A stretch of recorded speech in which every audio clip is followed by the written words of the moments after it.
Well, Halloween is over, and as I started the week, I could already feel the familiar pressure that comes with the holiday season. That low hum of stress that sneaks in, even when there's absolutely nothing wrong. And I caught myself earlier this week mid email, and my shoulders were really tight, my breath was super shallow, and there was no crisis. I mean, there was no deadline, there was no problem. It was just me moving way faster than my body or my mind could keep up with. So I took a moment, hands off of the keyboard, I closed my eyes, and I took a really deep breath. And that moment reminded me of what I call the stability gap, which is the space between the steadiness that we need and the pace that we actually try to put ourselves through in our environments. So let's consider that. You've got a why. Let me help you bring it to work. Consider your life. Be on purpose. Hey everyone, I am Jennifer Meyer, and this is Consider Jennifer. Thank you so much for joining us. This is our space to pause, reflect, and be on purpose with how we live and how we lead.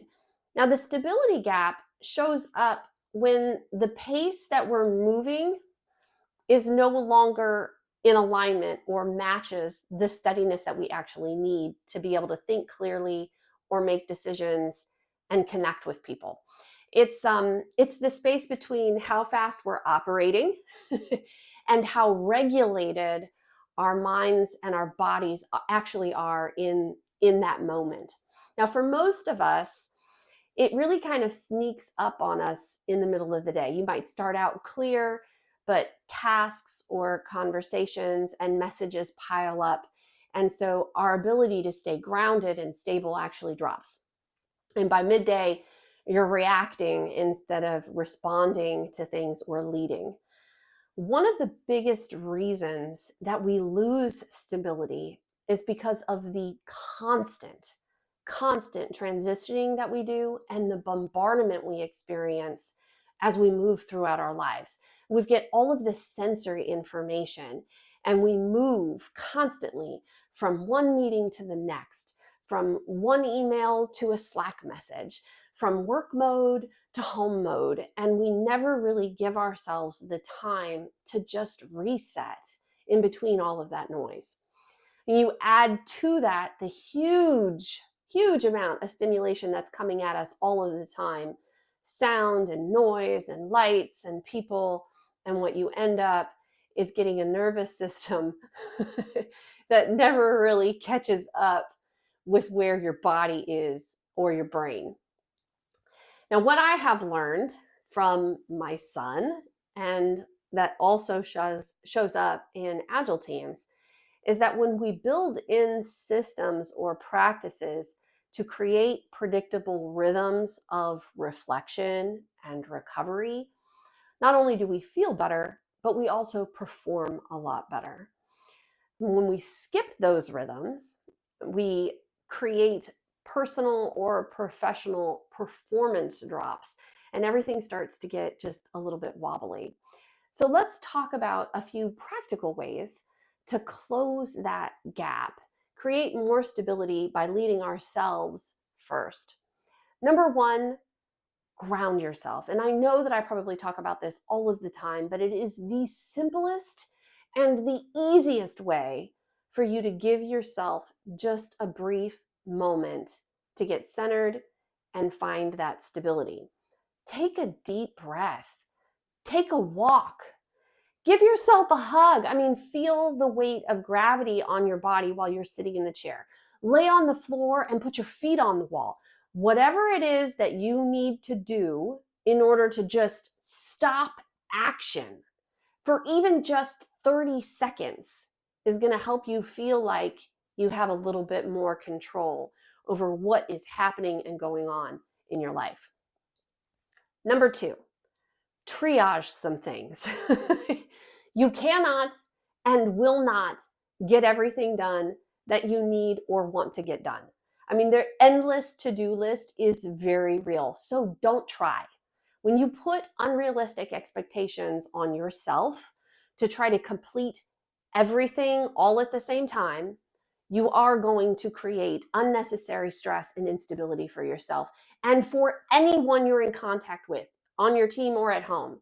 But when you triage, you take a minute and just look at what's really the priority and take care of the priority tasks first. And then you're able to purposefully set aside things that are not as important. And just the mental act of thinking or saying to yourself, I'm going to do X later, will help you feel more stable. Number 3, reflect purposefully at the end of your day. Get to the end of your day and just ask yourself 3 questions. What went well? What can I do better? And how can I do that thing better tomorrow? Asking yourself how things are going and giving yourself the space and time to think through how you can adjust stops you from continuing to do cycles that are not helpful. It breaks the pattern. It gives you a little moment to adjust. It is so important for being able to create stability and systems that long term can help you adapt your processes, because life is always going to shift.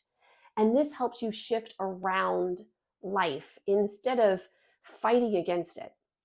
Trying to keep things the same day after day after day after day is ultimately going to burn you out.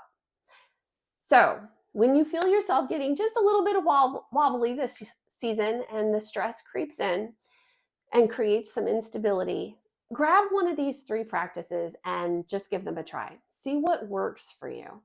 When we build stability into how we lead, you create the capacity and the possibility for you and for your people to think clearer and respond faster. It lets you create the environments where people actually feel safe enough to choose engagement at their best performance. So if you found this video helpful, please share it with a colleague who is leading through a busy season right now. I would certainly appreciate it. And if your organization is at all looking to build more intentional, human-centered leadership, please reach out. You can learn more about my keynotes and my workshops on my website at considerjennifer.com. And of course, you can also connect with me on LinkedIn at Consider Jennifer. So until next time, everybody, thank you so much for tuning in, and consider your life, be on purpose. Bye.